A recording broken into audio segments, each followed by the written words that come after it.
আমি ডক্টর দীপঙ্কর রায় বলছি, general physician. আমি আজকে কথা বলবো উচ্চ রক্তচাপ বা হাইপারটেনশন নিয়ে। হাইপারটেনশন এমন একটা রোগ যে বা অসুখ আমরা যেটা মনে করে থাকি যে এটা যদি স্বাভাবিকের চেয়ে প্রেসার অনেক বেশি হয় সেটাকে আমরা উচ্চ রক্তচাপ বলে থাকি। উচ্চ রক্তচাপ আমরা সাধারণত পরিমাপ করে থাকি উপরের যদি বা সিস্টোলিক প্রেসার যদি 139-এর উপরে হয় এবং নিচের প্রেসার বা ডায়াস্টোলিক প্রেসার যদি আমরা 89-এর উপরে পেয়ে থাকি সেটাকে আমরা হাইপারটেনশন বা উচ্চ রক্তচাপ বলে থাকি। উচ্চ রক্তচাপ সাধারণত যেসব কারণে হয়ে থাকে, যদি মানসিক অশান্তি থাকে, পাতে কেউ এক্সট্রা লবণ খেয়ে থাকে, স্থূলতা বা শরীর ওজন বেড়ে যাওয়া এরকম হয়ে থাকে, বা অনিয়মিত ডায়াবেটিস বা কিডনির কোনো অসুখ বা বিভিন্ন জটিলতায় বা হরমোনাল কোনো অসুবিধায় ভুগছে তাদের ক্ষেত্রে উচ্চ রক্তচাপ দেখা দিতে পারে। তো উচ্চ রক্তচাপ হলে সাধারণত আমাদের করণীয় কি কি এটা আগে বুঝতে হবে। এবং সাধারণত এই ধরনের উচ্চ রক্তচাপ আমরা মোটামুটি দুভাগে ভাগ করে থাকি। একটা হচ্ছে প্রাইমারি হাইপারটেনশন বা প্রাথমিক, যার কারণ জানা যায় না। আর সেকেন্ডারি হাইপারটেনশন বা যার কোনো কারণ থাকে, দ্বিতীয় কোনো কারণ থাকে, যেমন কিডনির কোনো অসুখ বা কিডনিতে কোনো যদি সিস্ট থাকে বা সেরাম ক্রিয়েটিনিনের মাত্রা যদি অনেক বেশি থাকে, সেটাকে আমরা সেকেন্ডারি হাইপারটেনশন বলতে পারবো। অথবা যদি তার হরমোনাল কোনো কারণ থাকে সেটাও আমরা অবশ্যই সেকেন্ডারি হাইপারটেনশন বলতে পারবো। আমাদের এরকম যদি হাইপারটেনশন হয়ে থাকে, প্রাইমারি যদি হয়ে থাকে, তাহলে সেক্ষেত্রে আমরা ওষুধ দিতে পারবো। সেটা অবশ্যই প্রেশার 3 দিন আগে মাপবো। মাপার পর যদি দেখা যায় যে প্রেশার সত্যি সত্যি অনেক বেশি, সেক্ষেত্রে আমরা সারা জীবন ওষুধ খেতে হবে।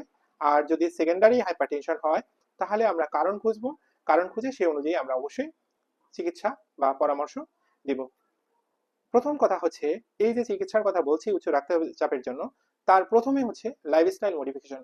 আমাদের কি কি করা উচিত, বা ওষুধ না খেয়ে হাইপারটেনশন বা উচ্চ রক্তচাপ স্বাভাবিক রাখা যায় কিনা, বা কতটুকু যেতে পারে, বা এর পরে যদি লাইফস্টাইল মডিফিকেশন করার পরে না কন্ট্রোল থাকে সেক্ষেত্রে আমাদের অবশ্যই ওষুধ চিকিৎসকের পরামর্শ অনুযায়ী গ্রহণ করা উচিত। তো আমরা কি কি লাইফস্টাইল মডিফিকেশন করব বা স্বাভাবিক নিয়ম কি কি চলবো। প্রথম কথা, আমরা অনেকেই দেখা যায় অনেকে পাতে এক্সট্রা লবণ খেয়ে থাকেন, তারা এক্সট্রা লবণ খাওয়া পরিহার করবেন।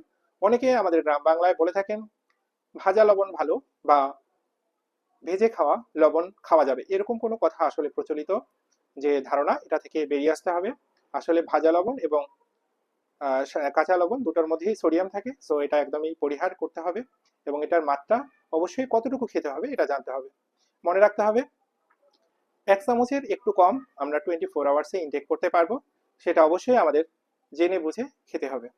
2 নম্বর কথা হচ্ছে, আমাদের সকালে যেমন ঘুম থেকে উঠতে হবে, আবার সকালে উঠে হাঁটতে হবে মিনিমাম 30 মিনিট।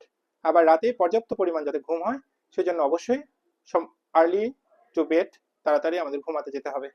মনে রাখতে হবে অতিরিক্ত ধূমপান বা অ্যালকোহল থেকে আমাদেরকে বিরত অবশ্যই থাকতে হবে। আমাদের ওজন কমানোর জন্য যা যা করণীয় তা তা করতে হবে। অতিরিক্ত চর্বিযুক্ত বা তেলযুক্ত খাবার আমাদেরকে পরিহার করতে হবে। অতিরিক্ত মানসিক চাপ বা স্ট্রেস থেকে আমাদেরকে দূরে থাকতে হবে।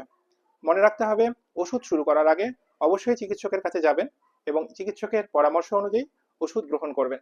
একবার ওষুধ শুরু করলেই হুট করে ওষুধ বন্ধ করা অবশ্যই যাবে না। এছাড়া আপনারা প্রয়োজনীয় কিছু টেস্ট করিয়ে নিতে পারেন, যেমন লিপিড প্রোফাইল।